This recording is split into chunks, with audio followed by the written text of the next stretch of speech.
Well, ladies and gentlemen, it would seem as if we are so incredibly back. You see, just yesterday, after his inauguration, President Trump signed a series of executive orders that have immediately and very drastically made our country a much better place. So, today, what I want to do is go through all of these executive orders with you guys and break down exactly what they mean and talk about what all of the impacts will be.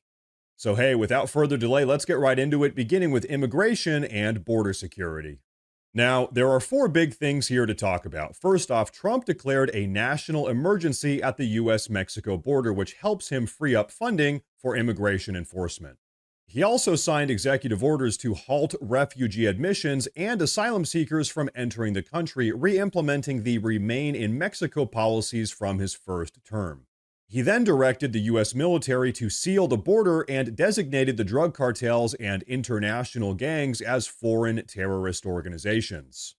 And finally, he issued orders to end birthright citizenship for children of undocumented immigrants.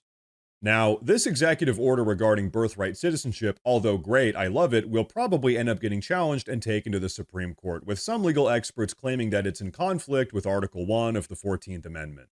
You see, it's this birthright citizenship dynamic that has resulted in this entire anchor baby phenomenon, as some people like to call it. And the US is pretty much the only country that has a birthright citizenship system like this. It's really not great at all.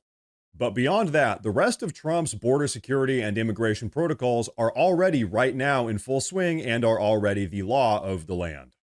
So now, the US military, at least for the time being, is going to help secure the border. No more fake refugees or fake asylum seekers will be allowed into the country, and we're going to start treating foreign gangs and cartels like what they truly are, terrorist organizations. It's about damn time.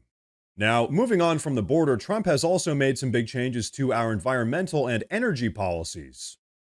First off, Trump withdrew the US from the Paris Climate Accord again, thank God, because ultimately it severely kneecaps our country, costing us millions of jobs and trillions of dollars in compliance costs.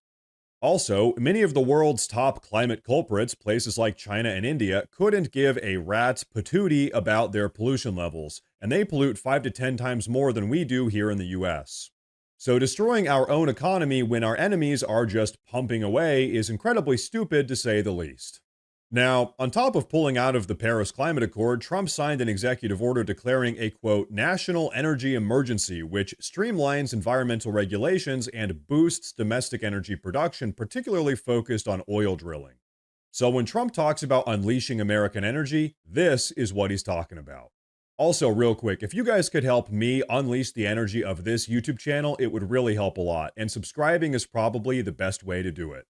But okay, moving on. Trump also signed a series of executive orders impacting the day-to-day governmental operations of the federal government. First off, he ordered a complete and total freeze on federal hiring outside of immigration, national security, and public safety roles. Pretty much saying, I think we have enough useless bureaucrats for the time being. Then, he signed an executive order to put an end to all of the remote work policies that popped up during the days of the COVID-19 pandemic. So what this means is that now all of the federal employees actually have to go to work again. They are not happy. And finally, Trump issued a complete and total shutdown of all diversity, equity, and inclusion programs within the federal government, in addition to removing protections for transgender individuals. So as of yesterday, transgender people aren't even allowed to serve in the US military anymore. So there you have it. A return to common sense? I think so. But moving on, Trump also took a series of astounding legal and regulatory actions. The first of which being, he actually pardoned around 1,500 people that were involved with January 6th, all of whom were pretty much being held without due process, effectively being political prisoners. He also signed an executive order allowing TikTok to remain operational inside of the United States for another 75 days while they figure out a deal with a US buyer. And actually, it seems like Trump might use the federal government itself to purchase 50% of TikTok, but we'll have to see what happens with that. So these are all of the executive orders that have gone into effect as of now. There are some other things that are sort of simmering on the horizon or that haven't gone into effect as of yet, but this is where we are right now. What's actually crazy to consider is that all of these very common sense policies could have been easily implemented by Joe Biden at literally any moment. All it takes is the stroke of a pen, but nothing ever happened. And so this is the difference between good leadership and bad leadership. Trump has very clearly come into the White House incredibly prepared. Yesterday, his first day back in office, he signed 26 executive orders, all of which being aimed at getting this country back on track, because we all know that the last 4 years of Democratic leadership has completely driven this country off of the rails. And to top off all of these executive orders, as if they aren't awesome enough, Trump actually worked his way through them while simultaneously holding a press conference, taking questions from people, and giving clarifying information. Do you guys ever remember a time when Joe Biden clarified anything ever? No? Neither do I. And so my point is this: the stark contrast in leadership just can't be ignored. We actually have a leader again. America actually has a president now, someone with a brain who has a plan, who can actually verbally explain the thought process behind his actions. Now, this is something that Trump himself has said. When he entered the White House in 2017, he didn't exactly know what he was getting himself into. He sort of had to pick things up on the fly, and he always had ongoing issues with filling out his cabinet. That doesn't seem to be the case this time. This time, he's absolutely hitting the ground running. He knows what he's doing. He has a plan. He has an agenda. He knows who he can trust. And more importantly, he knows who he can't trust. And this time, he actually has a really well fleshed out cabinet with mostly competent people, I think so, that can help him truly make America great again. So, hey, I'm not trying to say that Trump didn't get anything done in his first term. He absolutely did. But he also had a ton of roadblocks along the way. That's just undeniable. This time, however, I personally think he's going to be able to get so much done. He has the mandate from the people. He has a very strong cabinet. He has a precise plan. He actually has the unilateral support from his fellow Republicans this time. And on top of all of that, the Democrats have never been weaker than they are right now.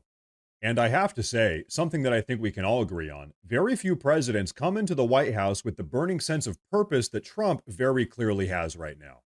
He just pulled off the greatest political comeback of all time, and it's very clear that he has some unfinished business to take care of. When he was forced out in 2021, he very clearly wasn't done making America great again. And then he was forced to stand by and watch a bunch of idiots tear down everything that he was trying to build. And so what that did was give Trump time to plan and prepare and make the right connections with the right people. And so now he's coming out swinging, to say the least. So remember in 2008 when Obama ran on this idea of change? I think we're about to actually see some real change. But hey, I think that's all I've got for you guys with this one today. I have to say, between you and me, based on his first day back in office, and really it was more of a half day because he had to go through all of the inauguration stuff, I'm feeling pretty optimistic about what's coming up in the next 4 years. So with this one, I want to know what you guys have to say about all of this stuff. So please go down below and drop a comment. Please like the video if you liked it. Please consider subscribing if you enjoy the content. Thank you very much for watching. And of course, as always, stay safe.